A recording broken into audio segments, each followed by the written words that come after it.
Hey, hey, hey. Happy Wednesday. Come on in. Pull up a chair. The Gaming Gang Dispatch is in the air.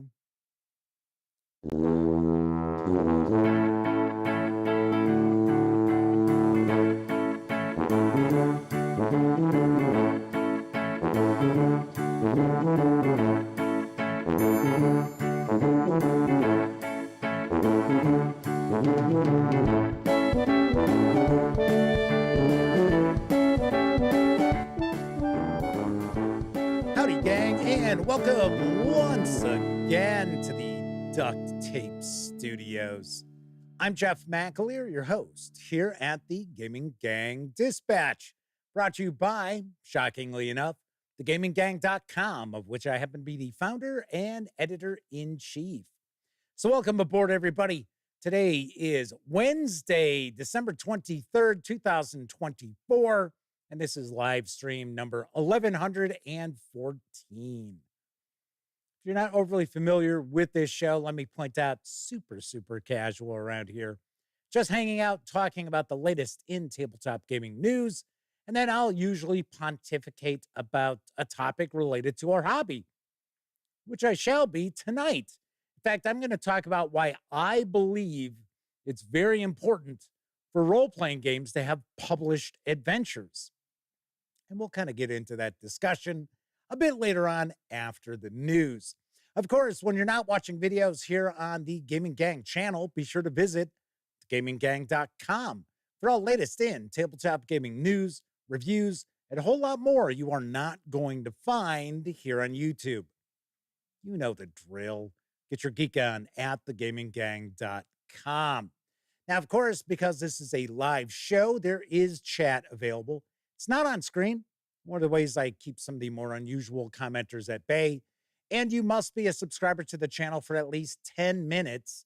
Yes, 10 whole minutes before you can take part in chat. Another way I keep some of the more unusual commenters at bay. But if you check both those boxes and you want to say howdy, maybe get a question, a comment, by all means, chime in, and I will do my very best to respond. So first out the gate tonight is Sean O'Donnell. Semper Buffo's with us, as is Jose Fernandez and Game Cat. So welcome to you all. I should mention, if you were watching last night's stream, I teased something about meeting somebody at Gamehole Con, and then I completely zoned out and forgot to tell the story. I know, I'm such a tease, aren't I? I promise I will actually tell that. It's not a long story, but I thought it was kind of interesting. I finally had an opportunity to say hello to a specific person out there, a content creator, who I'm sure many of you already know and love. So we'll talk about that in just a few. I'm going to take a wild guess that the lovely and talented Miss Sarah D might be lurking in the shadows for us tonight. Should be our only acting chat moderator as of the moment. So we will find out. I'm going to take a guess. Our good friend of the show, the Madman, is probably doing his Halloween decorating. Maybe that's why we haven't seen him. We didn't see him last night. Haven't seen him pop in so far tonight. So we already know that the Madman goes and creates kind of a haunted house. It is in front of his house, or part of his house. So it's pretty wild. Wonder if he'll maybe share a video with us again this year. Anyway, yes, Sarah D says she is the shadow moderator, adding glitter to the banhammer. That's right, because that glitter never comes out. So you don't want to get hit by that banhammer. All right, let's jump on into the news. Because Terry Pratchett's Discworld role-playing game, Adventures in Ankh-Morpork, is burning up Kickstarter. And I've got the lowdown from Modiphius Entertainment. Adventures in Ankh-Morpork, the Discworld tabletop role-playing game, catapults you onto the streets of the Big Wahoonie. And once you've dusted yourself off, you can Adventure to your heart's content. With imagination and some shiny math rocks at your fingertips, your story on the disc awaits. Based on the popular Discworld fantasy series by Sir Terry Pratchett, Adventures in Ankh-Morpork is an officially licensed tabletop role-playing game set in its most recognizable city, complete with Sir Terry's iconic wit, humor, and humanistic satire. Discworld is a setting that has a special place in our hearts. It's our unbelievable jeez.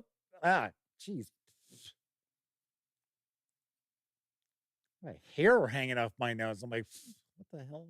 Where did that come from? Crazy. We have the unbelievable privilege to bring that world to life on tabletops, both physical and virtual, for fans old and new. As a British company immersed in the style of humor and sensibilities of Sir Terry and the Discworld series, Modiphius Entertainment is looking to build a faithful recreation. Why did I say recreation?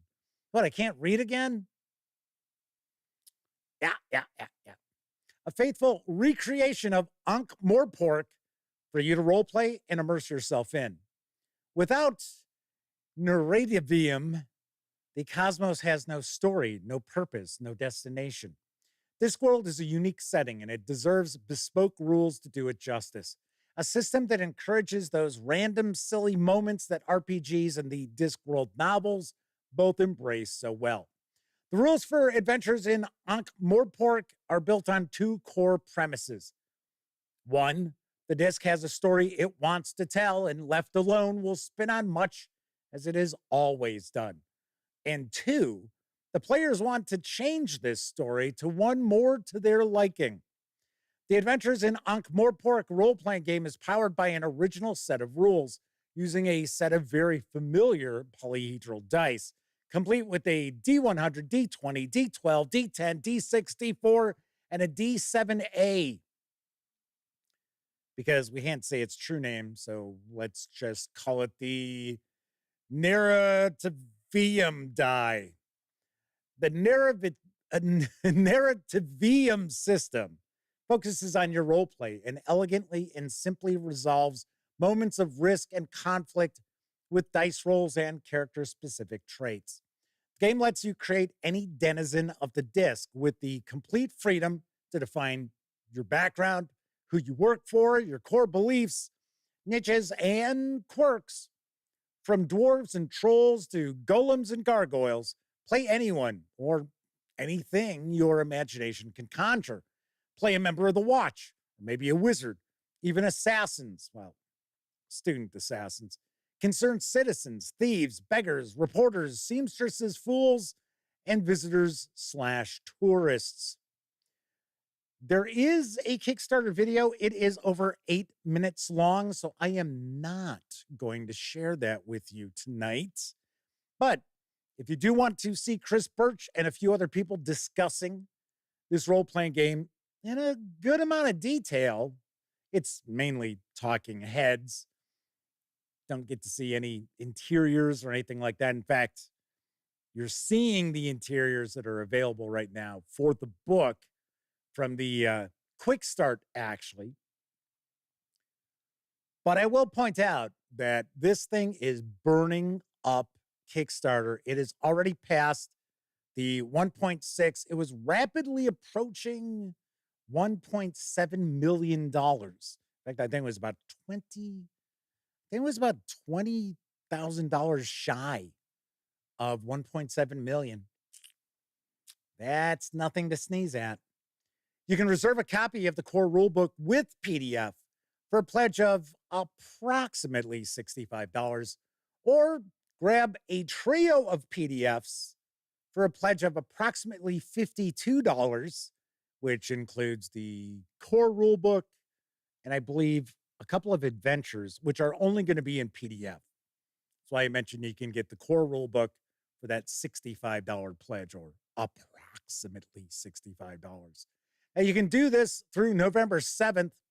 Expected delivery on the PDFs is next June, with the physical books to follow next August. I know a lot of people are very excited by this. I will mention, and you're seeing the image right now of the turtle that the disc is. Isn't it the turtle? And then there's 4 elephants, and the discs are on top of the elephants, if I remember correctly.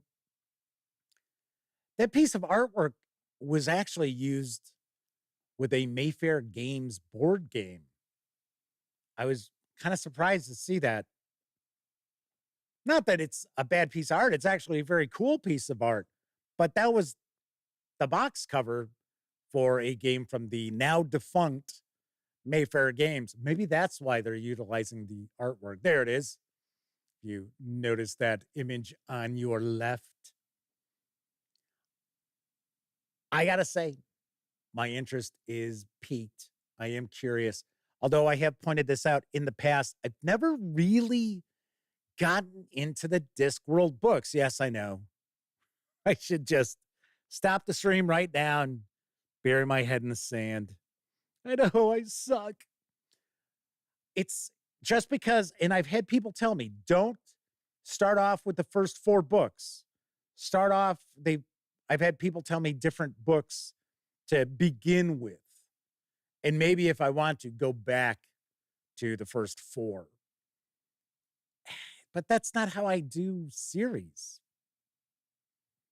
I don't know. But I will say, I'm sure Modiphius Entertainment is very excited by how this Kickstarter is going. So my good friend from high school, Scott Weigel, is joining us in chat. Good to see you. Lord Cost 2000 is with us. And so is Pete Strakolich and Melwinius from York. So Scott says, need new glasses for a birthday? I really shouldn't throw stones since they're older than Jose. What? Huh? Oh, so it's Jose's birthday today. Well, happy birthday. My birthday is tomorrow, and my sister-in-law's birthday is also tomorrow, and then my mom's birthday is the day after. So my mom's is on the 25th. My sister-in-law, Dawn, and my birthday is tomorrow. That's why there's no show tomorrow. So point that out. That's why Scott said, need new glasses for birthday? I really shouldn't throw stones since they're older than you. And I guess he was talking about Jose. I don't think me, because we're like the same age or close enough, right? All right, so let's see. Sharon O'Donnell says a lot of the audiobooks are on YouTube. I mean, I can get the audiobooks. It's not that big a deal. Sharon O'Donnell also points out it's not a series, really. That I know. I know it's not necessarily a mandatory thing. Whereas, like, as an example, if we talk about, say, Fritz Leiber and Fafhrd and Grey Mouser, it's probably a good idea to start with the first book. Yeah, just my opinion. Because it kind of sets the scene. After that, not necessarily. Well, I would say the first 3 books in order. And then after that, yeah, you can do 4, 5, and 6 on, whatever order you really want. And then, of course, the final book, you want that to be the final book. So Matt Rost is with us, says they haven't read this series, but the art is intriguing. Yes, it is. It actually is. Strangely enough, I would kind of mention this, but I'm going to mention it again. On the Kickstarter page, there is very little artwork from this Kickstarter. I thought it was kind of weird. You don't really get much of a peek inside. Now, there is the free quick start, which they do link to, but it is kind of weird that they're not sharing a lot of interiors or anything from this. Do you know? Melwinius from York says they just grabbed quite a lot of Howard and Lovecraft readings from YouTube. I just got the audio book. I want to say it's The Essential Lovecraft, and it's 50 hours. And I just started to give it a listen last night. And what I usually do is I turn on an audiobook when I go to bed, and it's set to, end in like 90 minutes. So I usually will drift off before that 90 minutes. Not always, but usually. And I did not get into any of the stories yet. So it was all kind of academia about Lovecraft. So, and it's supposed to have a full cast. So I'm kind of curious because I have heard some Lovecraft audiobooks that, sorry to say, the voiceover artist, narrator, whatever you want to consider them, not too sharp. And in my opinion, it's very difficult to listen to H.P. Lovecraft stories, especially early H.P. Lovecraft, if that narrator isn't top notch.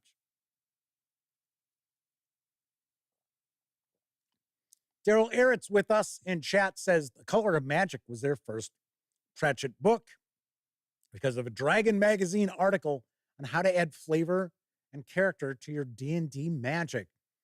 And of course, Color of Magic is the first book that is in the Discworld, well, not series. That's the one I start to listen to, and there's a little dig at Fafhrd and Grey Mouser in it right off the bat, and it's kind of it's all right. It's just, I mean, if that was the whole, what would I say? If that was all the Terry Pratchett books were going to be like that, I don't think they'd be as popular as they've been. Zeraxaran 1 is also swinging on into chat. All right, moving right along. Currently out in print and PDF from Frog God Games is The End of Everything for Dungeons & Dragons, or I guess I'll say 5e. Here's the latest. Epic 5e adventure to save the world. Crops are failing, the undead rise, an ancient evil stirs in the north, and even magic seems tainted. Why is everything failing? Is there a group of adventurers that has the grit, bravery, and tenacity to stop the end of everything? Sure, massive, sprawling, and dangerous Dungeons & Dragons campaigns are cool. But what about one imbued with the cosmic horror, the Cthulhu mythos? If you dare, dive into the pages of this enormous campaign adventure, The End of Everything. The End of Everything is a campaign and setting book that takes characters from 1st through 12th level. The book features entirely new material and information regarding the fascinating Haunted Steppes region of the Lost Lands, including revised and more detailed regional maps, several new town and village maps and accompanying setting lore, many new and expanded monsters, the Knoll, a new playable race, the Geomancer, a new arcane tradition, 4 new setting-specific character backgrounds, new magic items, new and simple mass combat rules.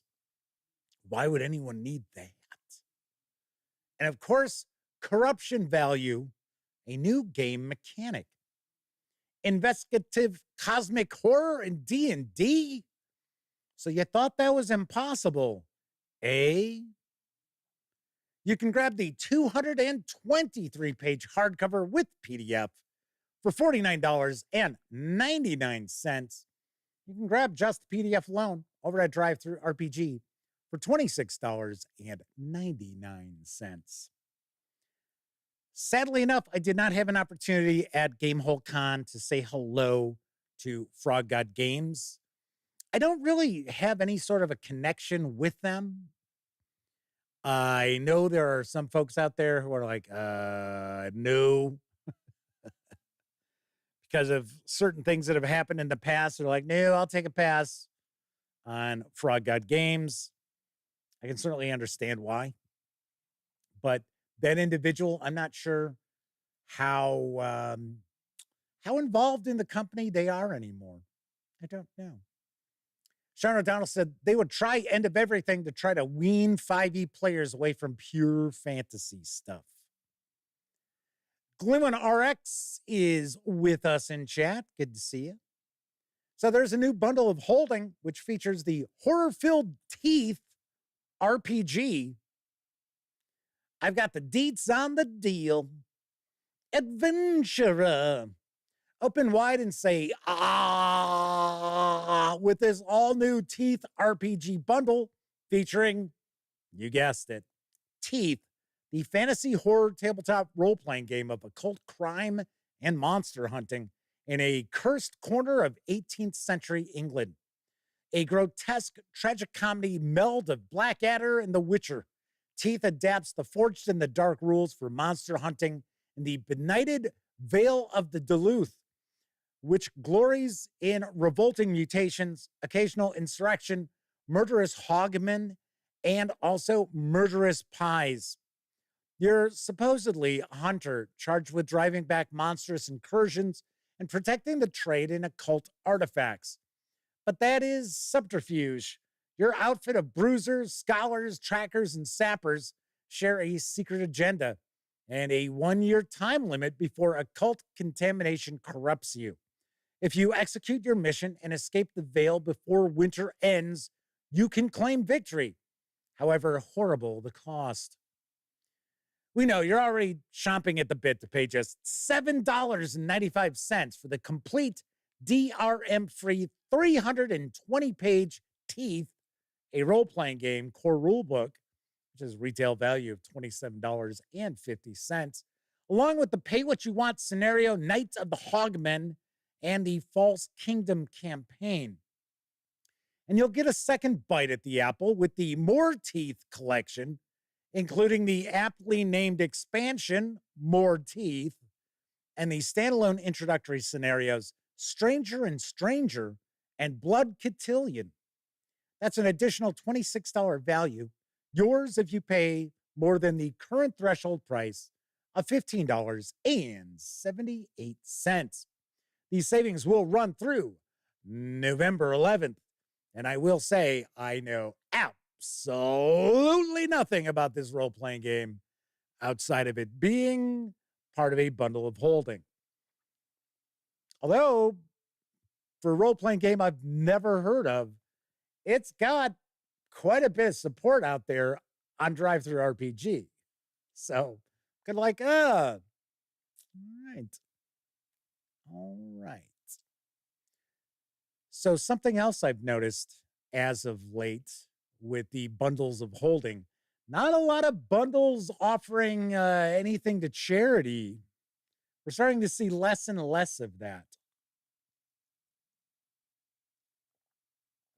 And I get the feeling that we're seeing more and more publishers who need those few bucks from the bundles of Holding to help them stay afloat.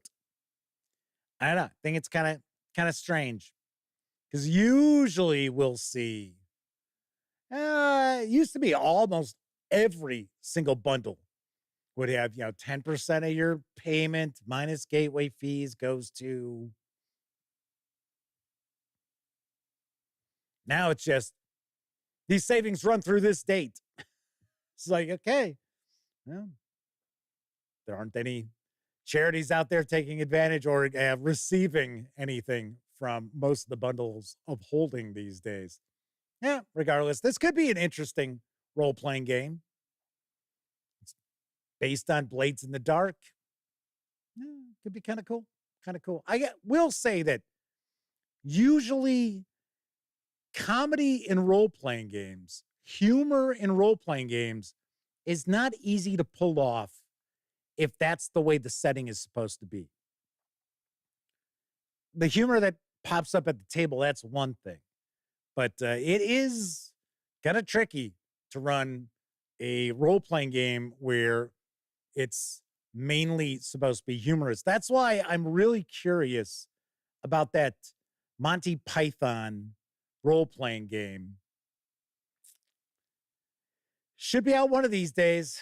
One of these days. All right, moving right along.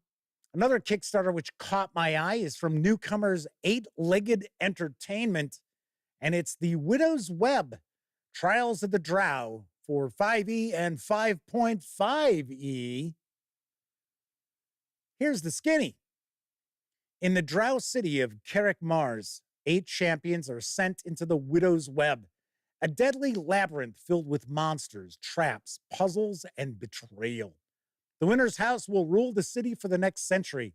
The losers will die horrible deaths, victims of the web's unforgiving trials. Can you survive both the dungeon and the murderous schemes of your fellow dark elves?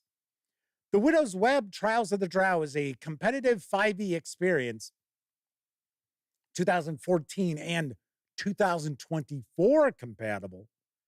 The book contains 3 web one-shots, and each scenario stands alone, intended to be played in one session with 8 players and a game master, with guidelines to adjust for 6 or 7 players.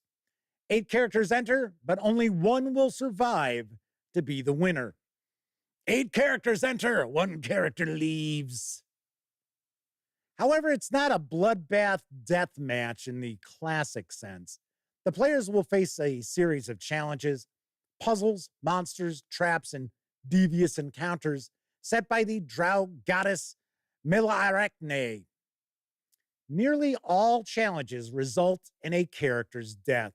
However, Mellarachne requires that all her challenges be conquered to achieve victory, so wafer-thin alliances are required to survive the various rooms. Cooperation is necessary, but betrayal is inevitable. The Widow's Web is tons of fun and gives players a chance to be evil without mucking up long-term campaign dynamics. Now, there is a Kickstarter video. It's a couple of minutes long. I will mention I had to make a bit of an edit to it. I had to mute out the music because it was flagging me for copyright. So I have kind of cleaned the music out. So might have a little audio issue here. But I did want to share this Kickstarter video with you. So let's take a peek.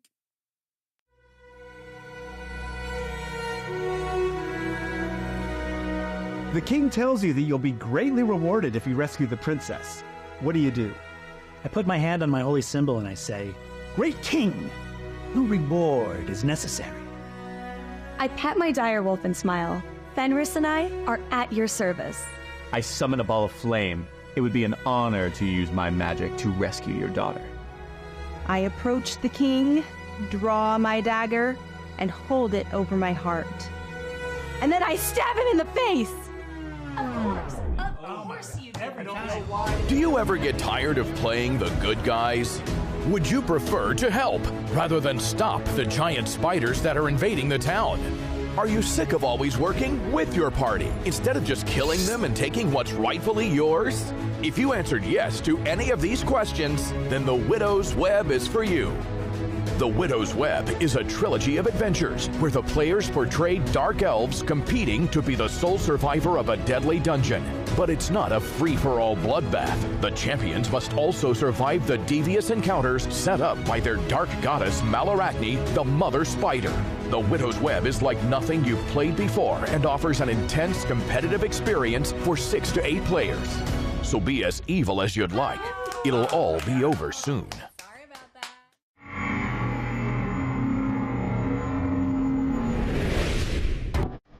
Every 100 years in the drow city of Carrick Mars, the 8 ruling houses send a champion into the Widow's Web, a deadly labyrinth filled with monsters, traps, puzzles, and betrayal.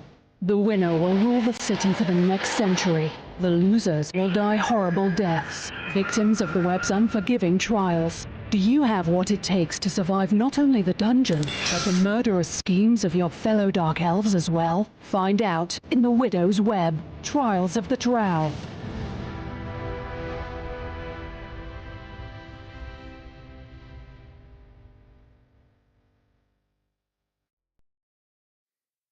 The Kickstarter for the Widow's Web Trials of the Drow is already over 400% funded.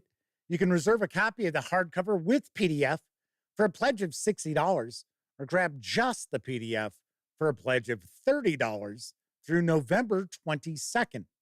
Expected delivery is next July for the PDF and next October for the physical book. I will say these are newcomers. This is the first Kickstarter project they have actually launched. I think this might be the first product that Eight-Legged Entertainment has tried to put together. But I will say, looks pretty impressive. Artwork looks good. Layouts look good, look sharp. This could be pretty cool. So Matt Ross says the quality change on audio was jarring. It was not from the source. It was from me. Like I said, I had to mute out the music because you can strip the music out through YouTube.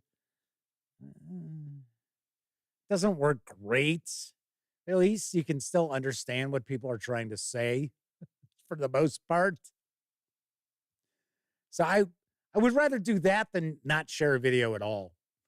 So there is that. All right, moving right along. Now available in print and PDF this is the Free Trader Beowulf from Mongoose Publishing. And here's the scoop. This is Free Trader Beowulf calling anyone. Mayday, mayday. A box emblazoned with those words went on sale for the first time on July 22nd, 1977 at the Third Origins Game Fair, heralding the advent of the Traveler role-playing game from GDW. It wasn't the first science fiction role-playing game, but through its innovative design and through the development of its evocative universe of charted space, it would become the longest-running science fiction role-playing game in the industry. However, its path would not be simple. After Traveler reached its early apogee just 4 years in, it would face decades of increasing problems, raising many questions. Why did GDW decide to shatter their imperium? What led them to seek outside help to produce the second edition of the game? Why did they abandon the Traveler game system with their next revision? How could such a popular publisher face bankruptcy just 2 decades on? I can answer that question. Maybe I will after we finish this up.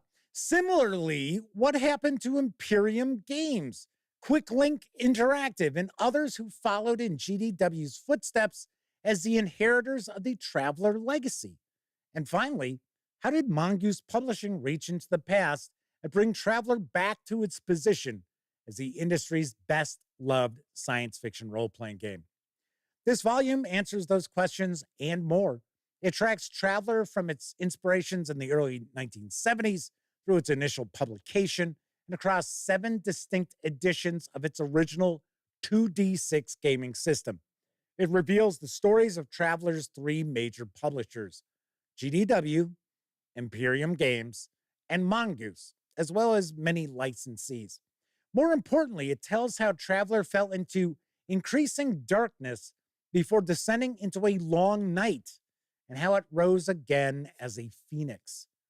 From the author of Designers and Dragons, which told the story of the entire role-playing industry, comes the intimate history of a single role-playing game, culled from hundreds of primary sources and interviews.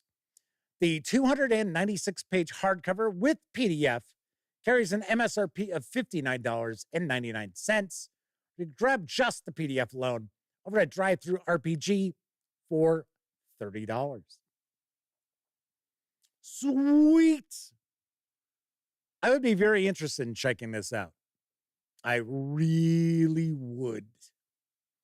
Because as my friend Scott will attest, we had the first black box of Traveler. I think Scott owned it too.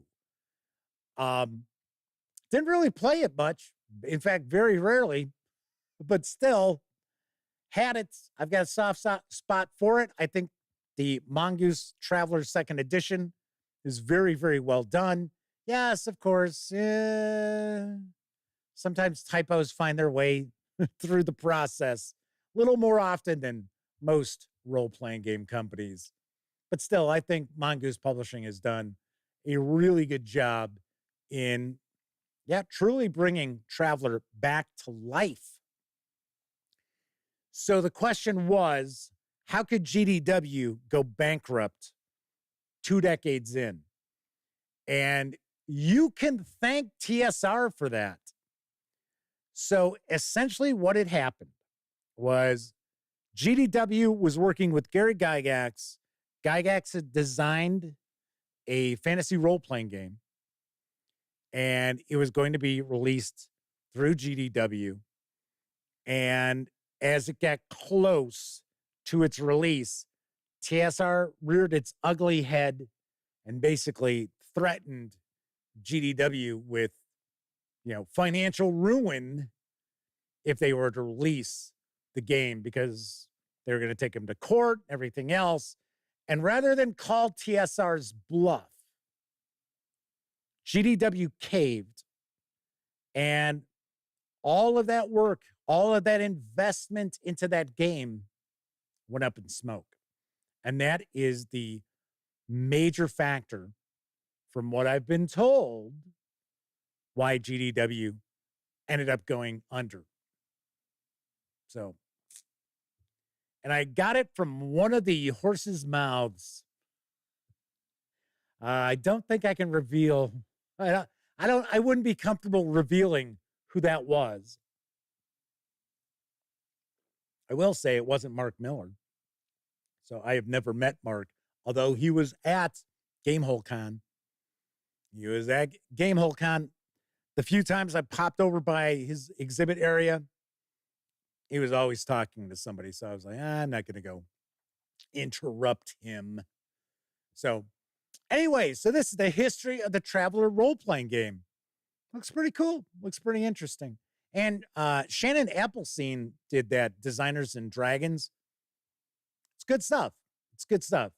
I think it's 5 volumes now. I think there was a new volume that came out that covered the 2010s. So pretty sweet. All right. That is it for the tabletop gaming news for the evening. Of course, I was just talking about Drive-Thru RPG. Don't forget, the Gaming Gang, thus the Dispatch, is affiliated with the One Bookshelf sites. So if you are going to visit Drive-Thru RPG, Storyteller's Vault, Dungeon Masters Guild, Wargame Vault, what have you, please stop by thegaminggang.com first. Click on one of our banner ads. That way, if you happen to make a purchase, I get 5% of that sale. And it all adds up and helps keep thegaminggang.com around. Also, if you like this video, if you like the video, if you dig the channel, if you find thegaminggang.com to be a valuable resource, hell, if you just like what we do, you can always swing on by paypal.me/thegaminggang to make a small donation. Hell, you can buy me a 2-liter bottle of soda. And as we were talking about last night, PayPal takes a far, far smaller percentage than when somebody does a super chat here on YouTube. So I want to point that out. But I do want to thank some recent contributors like the Madman and Gustavo Cavalho. I'm going to butcher these names. I apologize. Cassiopeia Nebula, Roger Perdome, Demetrios Okanamu, Jeremy Keir, Marcus George, John Webster, and Craig Watkins have all recently stopped on by paypal.me and made not small donations. So big thank you to them. Big thank you to all of you. If you use the banner ads for the One Bookshelf sites, if you swing on over to paypal.me/thegaminggang, I really, really do appreciate that. Really do. Okay. So Bradley Thorpe is with us in chat. Said, hey, Jeff, I've been reading Jackals. I'm really enjoying it. They were interested in that RPG for a while. I actually had talked for a few minutes to the designer at Gamehole Con. He came up to me. He's like, the Gaming Gang? And usually when people say that, the Gaming Gang, I'm like, no, that's not my name. I'm a wise ass. What can I tell you? So we were talking, and he said he's got some other things in the pipeline that probably are not going to be released by way of Osprey, but they will come out on Drive-Thru RPG. So probably have a chance to get them in PDF. Probably not in print, though. But that is on the horizon. Seemed like a really nice guy. So, and he was very appreciative of the reviews I've given for the 2 books that are out for Jackals. Bradley also says that I see you've got the One Ring Moria expansion. Can I tell you about it? They're getting it delivered next week. Seriously? Check out my review. You could learn all about it. Yeah, check out the review I did. I'll tell you what I think of it. And I even interviewed Gareth Ryder Hanrahan at Gen Con, and we talked about the Moria source book. So you can learn a little more about it there too. Anywho, as I had mentioned earlier in the show when I first started, on last night's stream, I kind of teased about meeting someone at Gamehole Con, and then I completely forgot to tell the story. Because, yes, I'm a tease like that. Anyway, I had an opportunity to finally say hello to Seth Skorkowski at Gamehole Con. So somebody had mentioned that he was floating around. So I made sure to kind of keep my eyes open because I wanted to say hello. And I wanted to, thank him for being a great ambassador for the hobby and things like that. And seemingly we have kind of a crossover audience, I guess, which, I mean, that's cool with me. I wish I had his audience, So I think he pulls in a pretty good amount of viewership. So anyway, I had spotted him as I was talking to somebody, and I wasn't going to be rude and just be like, oh, yeah, okay, and walk away. So next time I looked, Seth wasn't there. So I was like, okay, well, I'll make sure I'm going to keep my eyes peeled. So later on, I did see him, and he was talking to somebody. Somebody had come up and, like they'll come up and be like, oh, hey. So anyway, I waited a few minutes because I'm not one of these people who just interrupts people. I don't do that with publishers. I don't do that with gamers. I don't just walk up and be like, ah. So I was hanging for a few minutes and I thought, okay, I am going to actually kind of pop over and kind of interrupt. So I kind of strolled up behind and I told the guy that Seth was talking to, I said, hey, be sure to start filming Seth so I can video bomb him. And Seth turned around, he started laughing. He's like, yeah, he goes, oh, somebody had told me I was right in your video for Free League Publishing at Gen Con. So got to talk to him for about 10 minutes, as well as the other gentleman who was familiar with the gaming gang. And I gotta say, it was super cool, super nice. Down to earth, like most people are. And he was talking about how he had gone over to the Traveler 5 exhibit area and he had met Mark Miller and he was geeking out over that. So hopefully I have an opportunity to run across him at a future convention because I really think he would be a very interesting person to hang out and have an adult beverage or two, kicking it, after the exhibit hall closes or what have you. But really nice guy. And thought it was kind of cool. I finally had an opportunity to say hello to him. Also, I'm not sure if Kelsey Dion of Shadow Dark fame was there or not. Somebody was talking about Shadow Dark with me. And I had asked, hey, do you know if Kelsey's here? Because they were going to, I know what it was. Seth Skorkowski was going to play in Shadow Dark. And I had asked if he knew if Kelsey was there. And he said, I don't know. He was also talking about how nice she is. It's just a joy to deal with, even though I've never met her personally, just through email and that. And I was like, I have to keep my eyes peeled because every time I go to a convention, lately, I find out after the fact she was there because I always want to say hello. So I try to say hello to publishers that have sent me stuff that I've done reviews for and things like that if I haven't met them previously. So kind of cool, kind of cool. Mike is popping on in, said, hey, sorry they're late and I can't stay. Scott Weagle says, I was a Traveler fan. They still have it. Kathy Evans is with us in chat. Daryl Arrett was pointing out, make Drow evil again. Keith Ulu says, I can't play any game that comes with a gigantic spider. I don't think it comes with that spider. I think those miniatures are something that they just used for the video. Now, I can't tell you positively that's the case because I didn't go through all of the various different stretch goals and pledge levels and things like that. So keep that in mind. All right, so tonight I am going to discuss why I believe it is really critically important for role-playing games to have published adventures. And we will jump on into that discussion right after a brief intermission.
Everybody loves pizza, the worldwide taste treat.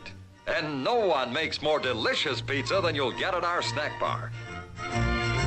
Pizza, please. It's freshly baked to your order, served crisp and piping hot, skillfully prepared with a delicious combination of mozzarella, provolone, and Romano cheeses. In our full individual size, with our deluxe sauce that's lip-smacking good. Yes, everybody loves pizza. Join the crowd headed for the snack bar, where everybody orders that delicious, wholesome, taste-tempting pizza. You gonna run against the Wilkins coffee party? Start the race. Funny Mark gets that go. Nobody beats Wilkins.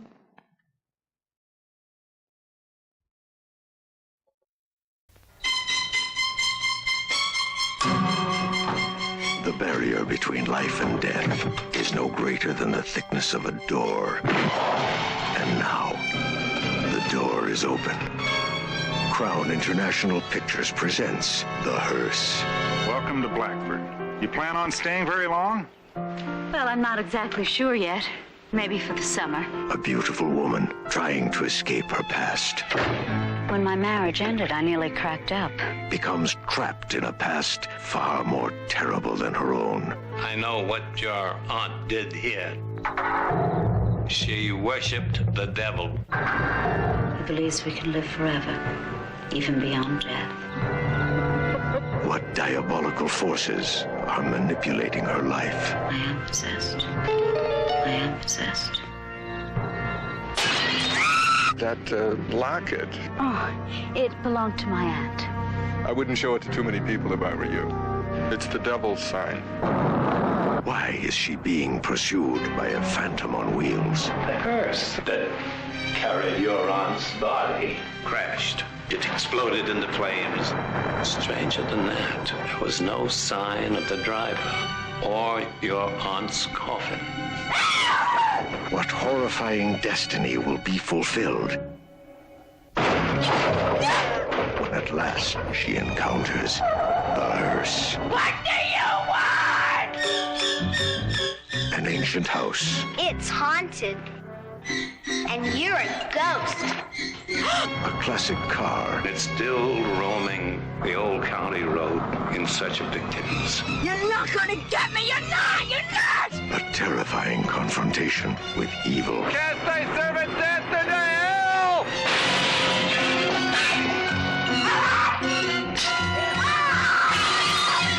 Frisch Van de Veer. Joseph Cotton. Anybody there? The Hearse. A classic experience in fright.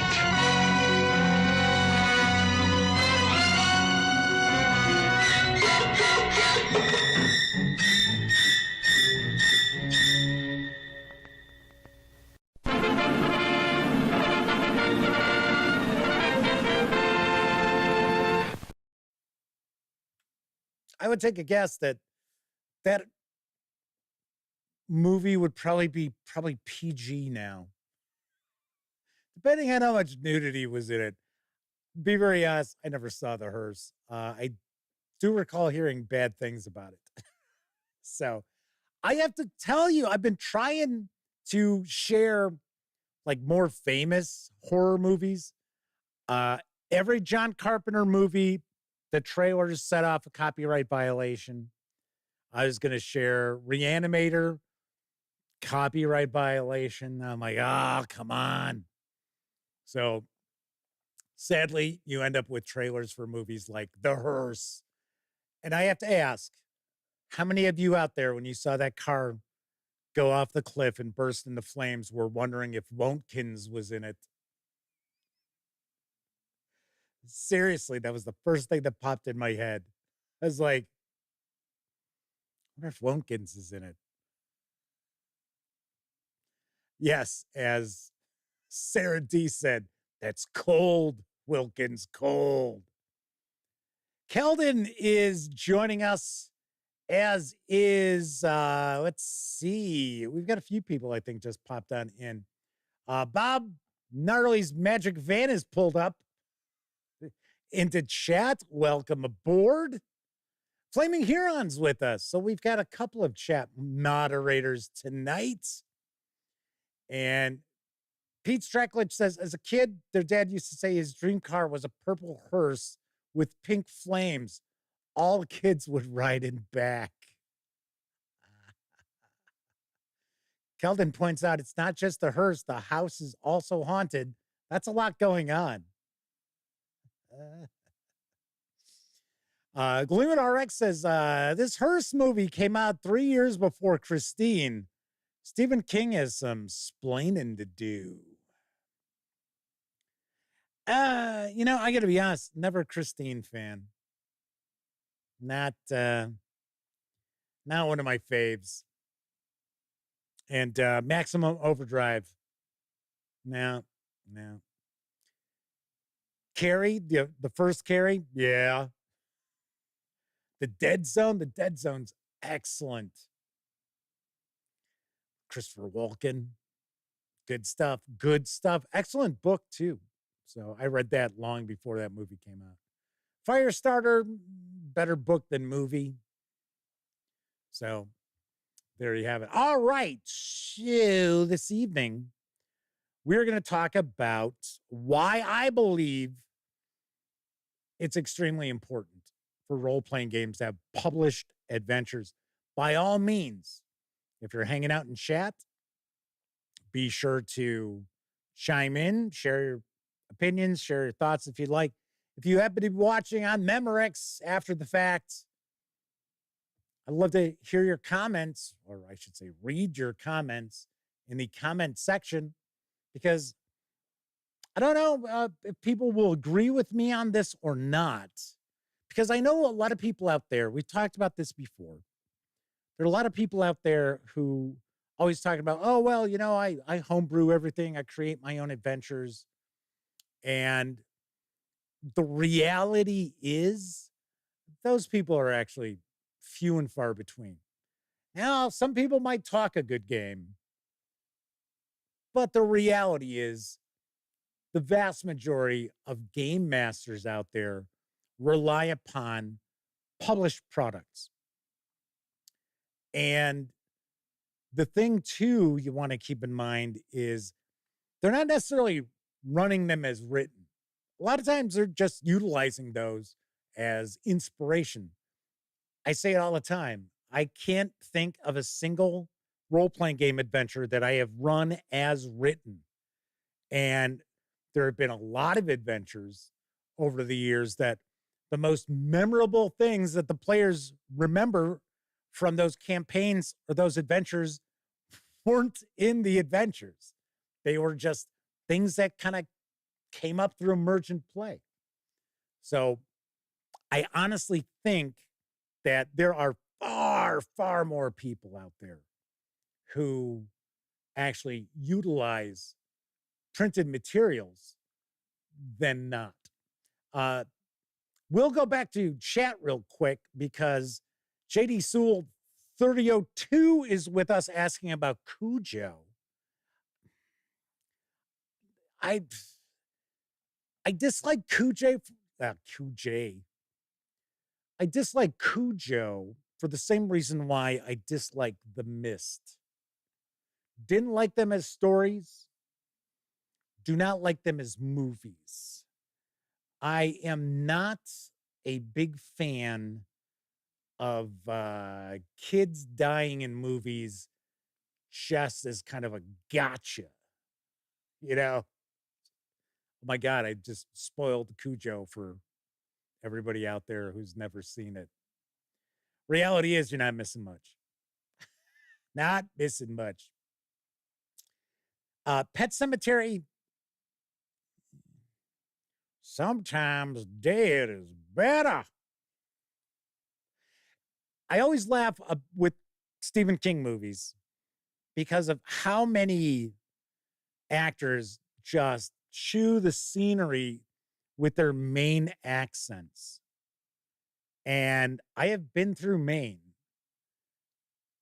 Yeah, was there a little of that? Yes. Was it like Fred Gwynn in Pet Cemetery? No.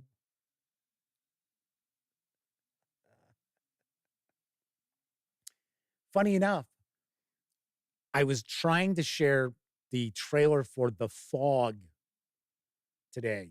That was the first movie I was like, let's share some John Carpenter, because I was going to do that, Prince of Darkness, In the Mouth of Madness. But yeah, of course I got that copyright. And the funny thing is, I was in Maine once, all the way up towards, I was probably 3 miles from the Canadian border, and I was right off of the ocean. And weirdly enough, I was delivering a UPS truck. What a god awful vehicle to ride or drive, I should say. Delivering a couple of those, man, it was like, oh, I can feel for the UPS drivers because they're just awful. And thing was, I had to wait until 6 a.m. to drop this off. And it was probably this time of year, October, maybe it was November-ish. And of course, you're freezing your ass off in a UPS truck. The brown truck, the box truck. It's more like a bread truck is what they call that sort of design.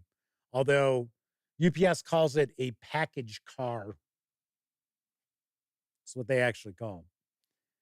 So point of the story is I'm sitting there. It's like 1 o'clock in the morning and I'm, just kind of zoning out until I can drop this thing off. And all of a sudden the fog starts rolling in and it was so creepy because you'd watch it and it's just rolling on in. And I was like, man, it's just like in the movies. This is so weird. And then, of course, for about 3 hours, you couldn't see 10 feet in front of you. It was like really wild. Gleeman RX says, seats don't recline. Man, you're lucky if you can stay on that seat when you're driving. Now, remember, I was delivering those things from Indiana. So I'm driving that on a highway, and it's like,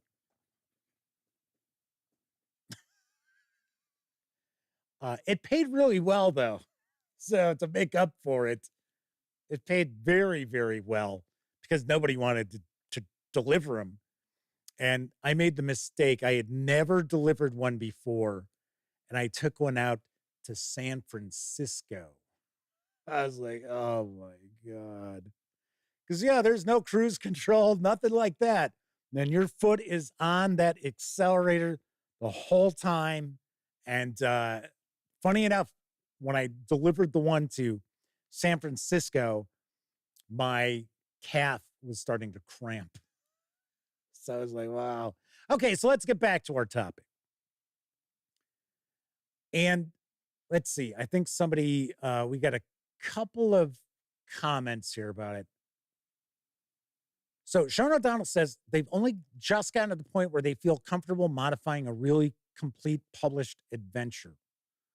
Yeah, I mean, you just deconstruct things, slap things back together. A lot of times I find that it's in the midst of gameplay where the changes start to happen. Kathy Evans says they agree the publisher adventures fill in the ideas that they need. Clement RX says, kids dying is a gotcha. That's the entire franchise for Friday the 13th and Nightmare on Elm Street. No, I don't mean teenagers. I mean little kids. Because that's The Mist and that is Cujo. I'm not down with that.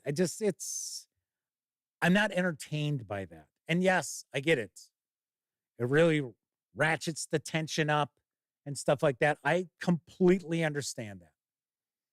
But at the end of Cujo, when it turns out the little boy is dead, and yeah, of course, yes, it's Dee Wallace's fault. It's his mother's fault.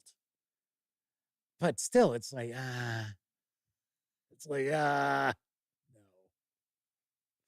no. Daryl Errett says, I've spent thousands like most RPG hobbyists on rulebooks, source guides, world setting box sets, but I've never purchased an adventure module. I just steal ideas from books and movies. And that's great. That's fantastic. I didn't say no one does it. Just the vast majority of people do. And I think it's become more and more like that as Viper Dave is popping on in. Good to see you once again. And First Level DM RPGs is popping on in saying the original The Fog, John Carpenter, was scarier than the remake. I didn't see the remake. I didn't even honestly know there was a remake. Anyway, so Sean O'Donnell says teenagers are fair game. You heard it here first. I'm just saying, as far as movies go, yes, okay, so a movie's supposed to be a tearjerker and a child dies, it's like, okay, because that does happen in real life. But the kid in danger stuff,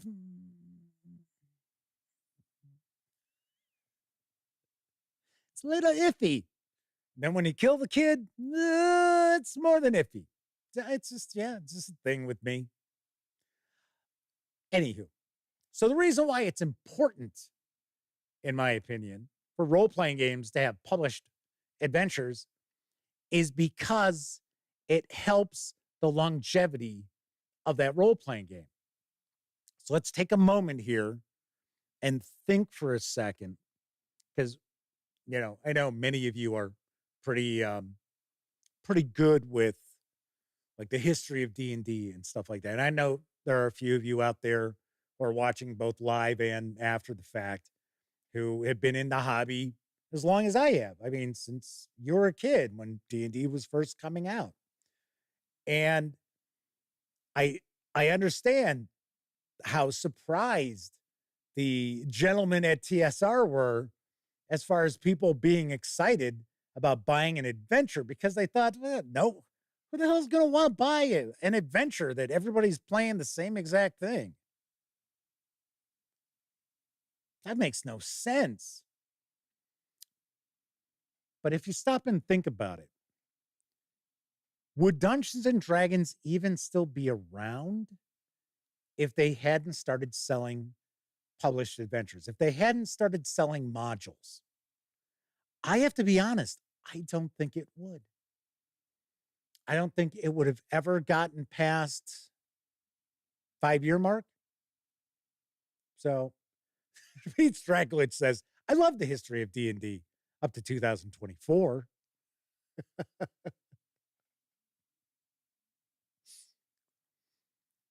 But I don't think that it would have lasted. I mean, you would have had the college kids who were running it, who were playing it, of course, and you had, some of the grown-yards playing it, running adventures and stuff like that. I think without published adventures, D&D probably would not have evolved much from beyond OD&D. And it probably would have remained more of a kind of role-playing flavored miniature system as opposed to what it eventually became.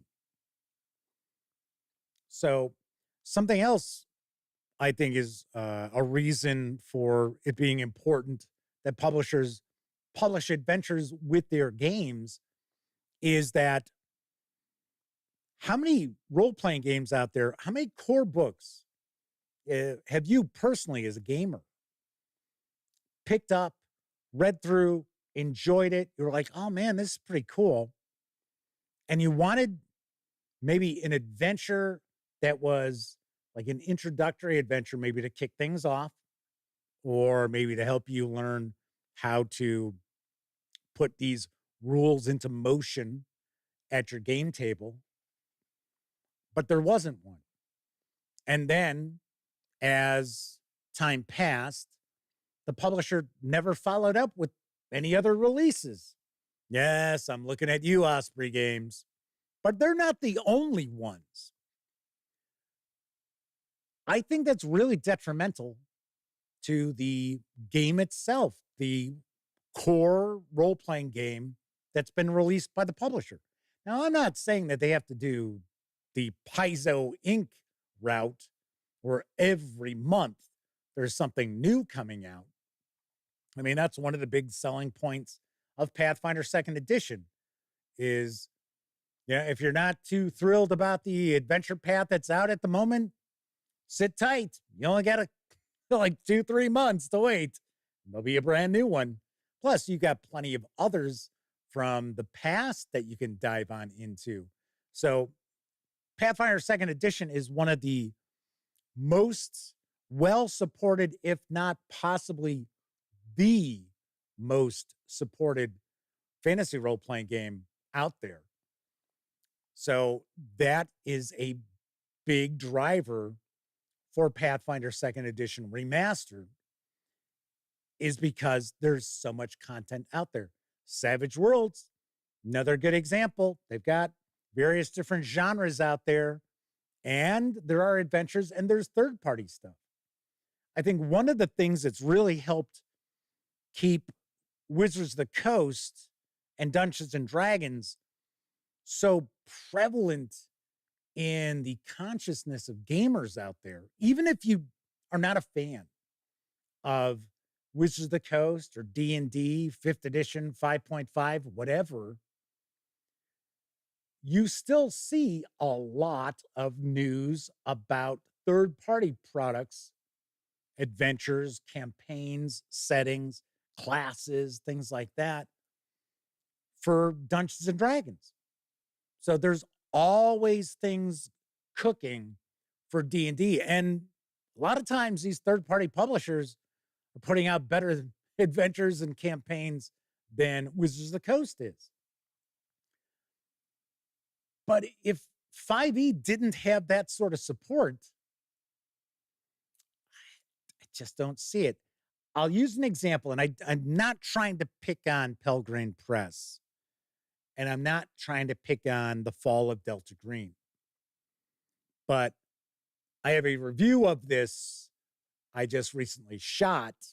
We had a written review on thegaminggang.com, but Pelgrane Press had reached out. They kind of wanted to, work together a little bit. And I've got this, and I've also got the Borellus Connection, which looks really cool. That's written by Gareth Ryder Hanrahan. This is Ken Hite.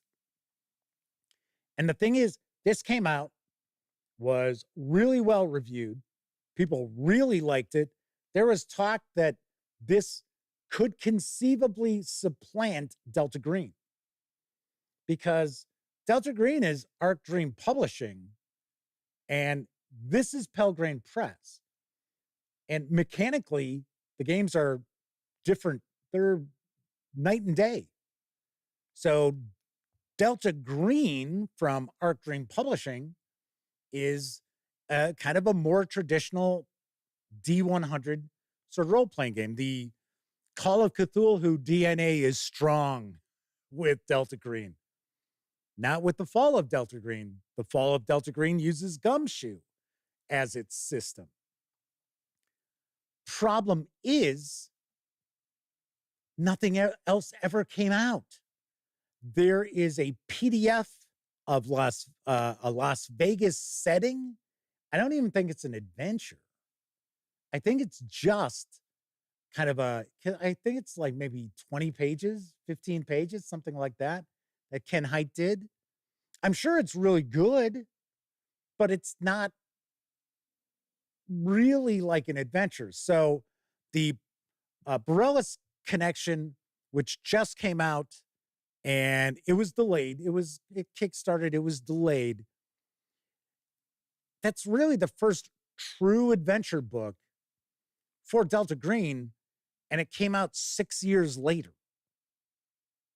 So as good as The Fall of Delta Green is, and I will admit, I think the Gumshoe system, there's some wonkiness to it. It's not as intuitive as it could be. And I'm hoping they've cleaned that up with their new second edition of Trail of Cthulhu. Fingers crossed we get to see that once that Kickstarter ends and, goes to the printer and stuff like that. Well, maybe we'll see it next year.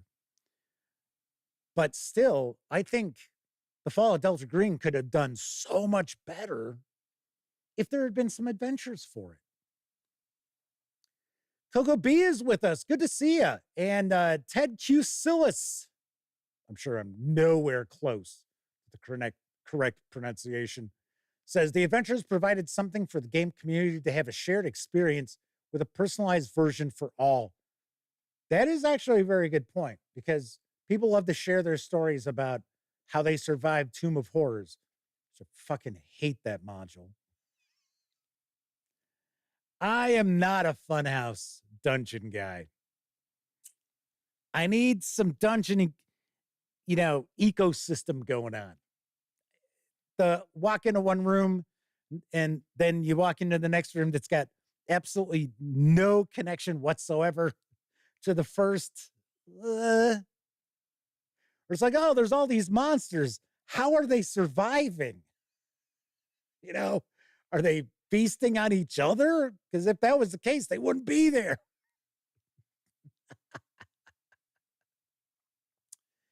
So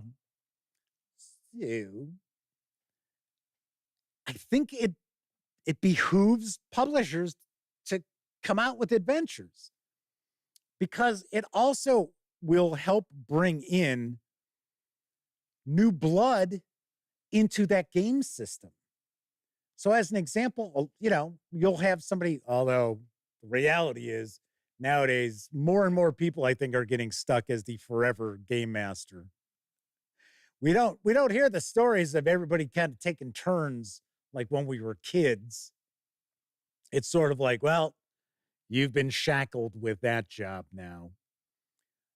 But there are opportunities where, if there are published adventures, people are playing one of the players at your table is like, man, I love that adventure. Oh, I really like this role-playing game a lot. Maybe I should look into running an adventure. If you don't have anything out for the game and everything's going to be off the cuff or, plotted out by your game master, I think that leads to trouble. I really do. Now, like I said, I don't think that everybody needs to go and buy published material. I'm not saying that at all. But the vast majority of people do. And nowadays, people have far less free time than they did back in the 80s and 90s. Far, far less free time. So that's why, you don't hear too many stories of people getting together for their weekly sessions, and their gaming sessions last 6 or 8 hours. It's a couple hours here, 3 hours there, maybe 4 hours if they're lucky to be able to get that kind of a session in. That's why we're starting to see more and more just one shots and just short single session adventures, which I got to be honest, I'm not a huge fan of, because we are not seeing that the dearth of gaming content affecting the price point very much. So, we're seeing books that are coming out with 100 pages and 4 single session adventures, and they're like $40. And you're like, really? Seriously? Keldon says that's why Seth is so popular, all those adventure reviews. Yeah, and plus he's entertaining. I mean, that really has a lot to do with it too. Semper Buffo says, forever game master, the story of my gaming life. Preaching to the choir. Preaching to the choir. Daryl says, magazines like Dragon and White Dwarf were always inspirational. Yeah, funny enough, Dungeon Magazine, their adventures weren't all that good. Dragons weren't all that good either. But there were some that I recall early on that were okay. I remember Dragon used to be more for kicking around new classes and new magic. I sit there all the time because I still have all the Dragon, all the Dungeon magazines in digital format. And no, I'm not going to do a video series because God knows there are quite a few of those already out there. In fact, I think EN World, not a video series, but I think they do like a weekly look at an issue of Dragon. But I sit there and I think to myself, I should just sit down and maybe read an issue of Dragon every day or every week. And for one, just to see how it goes from issue 1 to 50 is shocking. Because issue 1 is like, oh, it's like a newsletter. And then issue 50 is like, well, this is a pretty professional looking magazine here. Pete Strackowitz says Spelljammer novels are very cool, the original ones. Scott Weigel says, I like the pictures, not the articles. We're not talking about Playboy. We're talking about Dragon. Dragon always had some really cool covers. So you may have noticed if you saw the thumbnail for tonight's show, it is Clyde Caldwell, and it is B9. It's cover artwork from B9. I think it's Castle Caldwell and Beyond. I never had it, but I like Clyde Caldwell's artwork. So from time to time, I use it as a thumbnail. And then, of course, I made sure to give credit for the artwork. Lewin RX says there's so much original content from the old school era. It's a shame that it's not more in the spotlight. Funny enough, I had somebody comment because I shared earlier today, I shared the first look at the 20th anniversary reprint edition of the Castles and Crusades Player's Handbook. And they were talking about how they actually had bought players' handbooks for all their players. They had the Castle Keeper Guide and the Monsters and Treasure book, and they just can't convince their players to try it and leave D&D behind just for a few games. And it's weird like that. I actually had commented back and I said, hey, maybe you should try to like convert an old D&D module for Castles and Crusades because it's super easy. And just play it off that, hey, I want to share an adventure with you, which is like playing Dungeons and Dragons back in the day. That might move the needle a little bit. Maybe not. They might just be like, no, it's not 5e. What heresy is that? Sean O'Donnell says something the open game license fiasco, as I like to refer to it, endangered for 5e was the supply of third-party adventures and supplements. But the thing is, if that had put an end to third-party content going forward, there was so much already published. And let's be very honest, the vast majority of third-party products out there, especially for 5e Dungeons and Dragons, is absolute dog shit. Gotta be honest. There is a lot of absolute trash on Drive-Thru RPG. And it's very hard for just the average gamer to go over to, say, Drive-Thru RPG or even, like D&D Beyond sells third-party stuff. And they carry some crap on there too. Not only from WotC. But I'm talking from third-party publishers. And, it's funny because just like anything else, it's not as easy as it once was to find out if something is good or not. Because you got to worry about the shills and everything else because they're in everything. We have shills in everything now. But as far as introducing people to like new systems, sometimes you got to trick your players. I mean, there had been times where I had my gang coming over. This is over the years. This isn't recently. But I wanted to run something different. Like maybe I had picked up a game and I was like, oh, yeah, I want to try this out. I would have people coming over and thinking that we were playing Call of Cthulhu. And be like, nope, change your plans. And they were always up for it. Not like some people nowadays where it'd be like, I guarantee if it was like, no, we're not playing 5e tonight. Some of those people would be like, well, then I'm leaving. I'm out of here.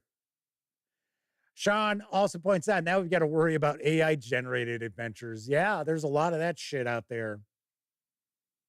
Yep. And it's not as if Drive-Thru RPG is going to police this. It's just not going to happen. We know it. Flaming Huron says it's dog shit. Gleeman RX says they know it's a trick when their character generation doesn't take 2 days. In situations like that, I always had pre-gens for them. I'd roll them up characters. So when they got there, they could kind of jump right on in. I could kind of explain the game mechanically real quick. Dwayne is with us. I believe it might be a first-time visit. Said they run all their games on virtual tabletops, so they need adventures that are published to the virtual tabletop, complete with battle maps, tokens, monster stats, dynamic lighting, etc. It saves me lots of time. I'm right with you. One of the reasons why the bloom came off the rose as far as Warhammer Fantasy Roleplay and running it on Foundry was the implementation of WIFRIP for Foundry is excellent. As far as the rules system and the various different supplements that have come out, the adventures and everything, top notch, except for the maps. The adventure maps are just lifted from the Game Master maps in the books.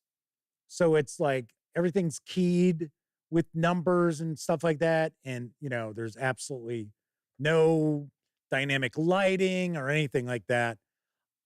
Another reason why Pathfinder 2nd Edition Remaster is doing so well is because doing so well as far as virtual tabletops is because they handle a ton of that. I would say out of the games that I've seen that have been implemented for Foundry, Pathfinder 2nd Edition is the absolute best. Really, really done nice work on that. But you're also paying for it too. So I did talk to Steven over at Troll Lord Games about when we're going to see Castles and Crusades for Foundry, and they are hoping by the end of the year. And I guess Chuck Cumbo, who, you know, with the company, is really the one in charge of that. And I only had an opportunity to say hi to him for like 2 minutes because he was running a session. So I wanted to find out about that, but I did tell Steven that they have to make sure if they're going to be doing adventures, if they're going to be publishing adventures, which I would hope they would for whatever, you know, VTTs they're doing this for, that they've got to make sure that they invest in the battle maps, dynamic lighting, all that kind of stuff, because once word gets out about that, that'll be a big thumbs up. I mean, these are things that are, you know, going to make the difference for small publishers. And I get it. You know, it's an investment of time and energy. And a lot of times companies, they just can't do it. I mean, it's not like we've got tons of people who work for Cubicle 7 Games. There's only a handful of full-time employees for them. So, I mean, I understand why the battle maps were, in my opinion, unusable. And it's like, I don't have time to create this stuff either. So Sean O'Donnell says they've been using Foundry for campaign management of Pathfinder 2nd Edition Adventure. It is hugely useful. Yeah, it's really well done. It is really, really well done. But in the end, back to our topic, I'm going to wrap this up. If a publisher wants to have a role-playing game come out that's going to have any sort of lifespan, it's got to have adventures. It just has to have adventures. Because as I had already mentioned, I guarantee just about everybody who's going to watch this video who is game mastered has picked up a core rule book of some sort somewhere along the line. And they were like, hey, you know what? This is, this is pretty good. I'd like to run this. I don't have time to create an entire adventure for it, but I'd like to get, module. I know that we don't call them modules anymore, but I mean, even if it's like 15 pages, right? It doesn't have to be, a big 200-page hardcover. Just get things started, and you never see it. Never happens. And you don't get any third-party publishers who, start running with it or anything like that. Those role-playing games don't really hang around. they might hang around because the publisher still has copies. And a lot of times that's basically it. You know, sometimes you'll go to a publisher's website and you're looking through their store and you're like, wow, that game's still around? Yeah, it's still around because they have copies left over from that last print run that they haven't sold. They figure, well, might as well have it here, right? We're not going to just destroy it. We're not going to write it off. So, Semper Buffo says they're on Fantasy Grounds. I started messing around with Fantasy Grounds. I thought it was pretty decent. Not a Roll20 fan. To me, Roll20 felt very bare bones. But to me, Foundry has just so much going on. But the thing is, it is also not as easy to learn to utilize as other virtual tabletops either. So, but there are some good videos that are out there that kind of walk you through and also point out some modules that you can add to simplify a lot of things or, you know, automate a lot of things. Anyway, but in my opinion, I think publishers need to have published adventures for their tabletop role-playing games, or most of those tabletop role-playing games will not go anywhere. Just my thoughts. All righty then. So that's it for this time out. Remember, tomorrow, no show. It is my birthday and my sister-in-law's birthday. And then the next day is my mom's birthday. So we're celebrating all of those at my brother's tomorrow. So no show. I will be back on Tuesday. Don't know what the topic will be.